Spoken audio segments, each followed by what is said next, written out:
பெருந்தலைவர் பெருவிழாவிலே பேசிய நம்முடைய பெருமகனார் ராஜாராம் அவர்கள் நிறைய அரிய செய்திகளை நமக்கு அறிய தந்தார்கள்.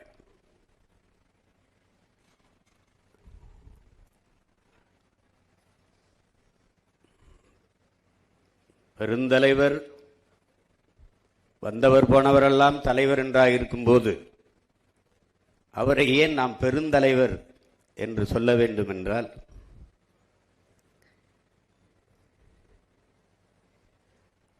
இதுவரை இந்த நிலம் கண்டிராத ஒரு மகத்தான மக்கள் தலைவன் நம்முடைய தாத்தா பெருந்தலைவர் காமராஜர் அவர்கள். எப்பாடுபட்டாவது பதவிக்கு வர வேண்டும் என்று துடிக்கிறவர்களுக்கு மத்தியில் இருந்த பதவியை இளையோருக்கு வெளிவிட்டு விலகிய தலைவன் இந்திய வரலாற்றிலே நம்முடைய தாத்தா பெருந்தலைவர் காமராஜர் அவர்கள் தான்.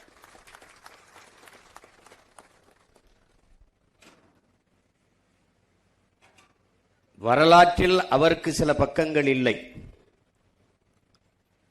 வரலாறு முழுக்கவே அவர் பக்கம்தான். காமராஜ் என்பது ஒரு பெயர் சொல்லல்ல, அது தமிழ் பேரினத்தின் அரசியல் சரித்திரம் என்பதை என் அன்பு பிள்ளைகள் அறிய வேண்டும்.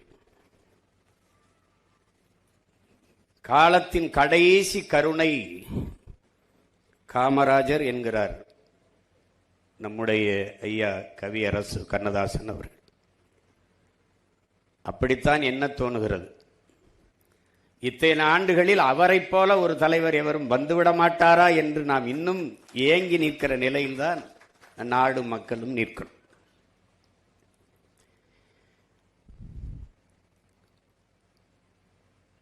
இங்கே ஒரு பேரவலம் நிகழ்ந்து விட்டது பெருமக்களே, என் அன்பு தம்பி தங்கையில அருமை பிள்ளைகளே. இங்கே மாணவர்கள் கிளர்ச்சியில், இந்தி திணிப்புக்கு எதிராக மாணவர்கள் கிளர்ச்சியில் ஏற்பட்ட அரசியல் புரட்சியில் அதிகாரத்திற்கு வந்தவர்கள்,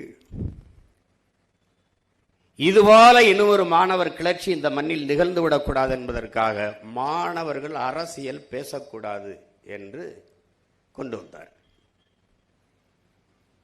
இறை வழிபாட்டை விமர்சித்த இவர்கள் திரை வழிபாட்டை போற்றினார்கள். கடவுளை விமர்சித்தவர்கள் கதாநாயகனை போற்றினார்கள். எந்த பள்ளி கல்லூரி விழாக்களிலும் அரசு விழாக்களிலும் ஆன்றோர்கள் சான்றோர்கள் அறிவார்ந்த பெருமக்களை மேடையேற்றுவதற்கு பதிலாக திரைப்பட நடிகர்கள், திரைப்பட இயக்குநர்கள், திரைப்பட நடிகைகள், கதாசிரியர்கள் இவர்களை ஏற்றி பேச வைத்து ஓ இதுதான் ஆக பெரும் புகழ் போல இருக்கிறது, இதுதான் உச்சம் போல இருக்கிறது என்று உள்ளத்தில் விதைத்து இன்று சினிமாவே ஒரு சித்தாந்தமாக மாறி நிற்கிறது. பேரவலம் நிகழ்ந்து விட்டது. வரலாற்றில் தெளிவு வராத எந்த இனமும் எழுச்சி பெற முடியாது என்கிறான் லெனின். வரலாற்றை மறந்துவிட்ட ஒரு இனம் சுடுகாட்டில் இறந்து கிடக்கிற பிணம் என்கிறான் ஹோசிமி. வரலாற்றை படிக்க முடியாதவன், வரலாற்றை படிக்காதவன் வரலாற்றை படைக்கவே முடியாது என்கிறார் அண்ணல் அம்பேத்கர். ஆனால் இந்த இனத்திற்கு வரலாறை கற்பிக்கப்படாதனால் தான் தகராறு, பிரச்சனை. எதற்காக கல்லூரியிலே பெருந்தலைவரை பற்றி, காமராஜரை பற்றி பேச வேண்டும்? காமராஜரை கற்காமல், கக்கனை கற்காமல், ஜீவானந்தம் சிங்காரவேலரை கற்காமல், முத்துராமலிங்கத்தேவருங்கம் தாத்தனை கற்காமல், செக்கிழுத்த செம்மல் நம்முடைய பாட்டன் வஉசியை படிக்காமல், அயோத்திதாசர் ரெட்டமலை சீனிவாசன் போன்ற ஆளுமைகளை நம் தாத்தாக்களை முன்னவர்களை படிக்காமல் எப்படி ஒரு இனம் எழுச்சி வரும், தெளிவு வரும், எப்படி வாழும்? அது வரலாற்றை கையில் எடுத்த இனங்கள் எல்லாம் உயிர்ப்போடு இருக்கிறது என்கிறார்கள். என் அன்பு பிள்ளைகளே, வீரர்களை பெற்ற இனம்தான், வீர மக்களை பெற்ற இனம்தான் வாழ்ந்திருக்கிறது. இதுதான் வரலாறுங்கும்.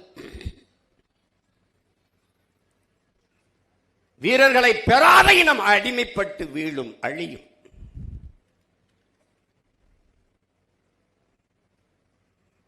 அப்படி வீர மக்களை, அறிவார்ந்த, அறம் சார்ந்த, ஒழுக்கம் சார்ந்த தலைமுறையை வளர்த்தெடுத்தாமல் போனதின் தடுமாற்றம் இப்போது. இங்கே பேசிய அன்பு குழந்தை பேசினாலே குறிப்புகளோடு பேசுகிறவன் அல்ல தலைவன், குறிக்கோளோடு பேசுகிறவன் எவனோ அவனே தலைவன். தாளில் இருந்து படிப்பவன் அல்ல தலைவன், தலையில் இருந்து பேசுகிறவன் எவனோ அவனே தலைவன்.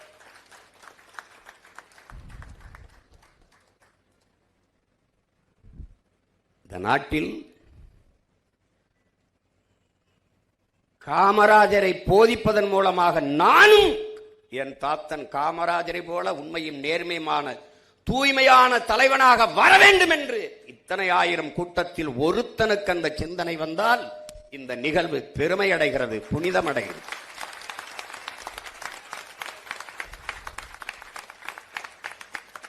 இது சினிமா கதையல்ல, வசனம் அல்ல என் உடன் பிறந்தார்களே.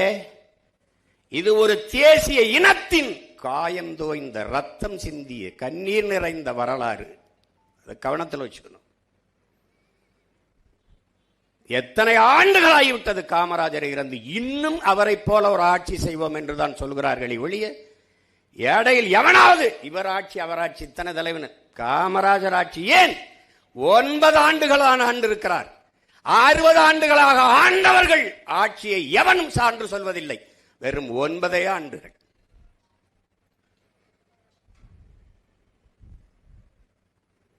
தனக்கென்று ஒரு துணையை கூட கட்டாதவன் தான் இந்த தமிழ் இனத்திற்கென்று பல அணைகளை கட்டினார்.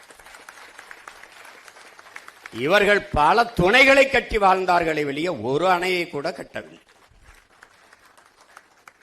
மணிமுத்தாறில் ஒரு அணை, வைகையில் ஒரு அணை, வெண்ணாரில் அணை, எத்தனை அணைகள், ஆலியார் அணை. ஒன்றொன்றும் ஒரு மனிதன் 9 ஆண்டுகளுக்குள் இவ்வளவு சாதித்து விட்டாரா என்று எண்ணுவீர்கள். கல்வி கந்திறந்த காமராஜர் சொல்றாங்க, எழுத்தறிவித்தவன் இறைவன் என்றால் நம்முடைய எழுத்தறிவித்த இறைவன் நம்முடைய தாத்தன் பெருந்தலைவன் காமராஜ் என்பதை தமிழ் இளம் தலைமுறையினர் நினைவில் வைத்துக் கொள்ள வேண்டும். ஏடெடுத்து படிக்கிற நாட்டில் ஏடெடுத்து படிக்கிற ஒவ்வொரு மாணவ பிள்ளைகளும் நன்றியோடு நினைக்க வேண்டிய ஒரே மகன் பெருந்தலைவன் காமராஜ் மட்டும்தான்.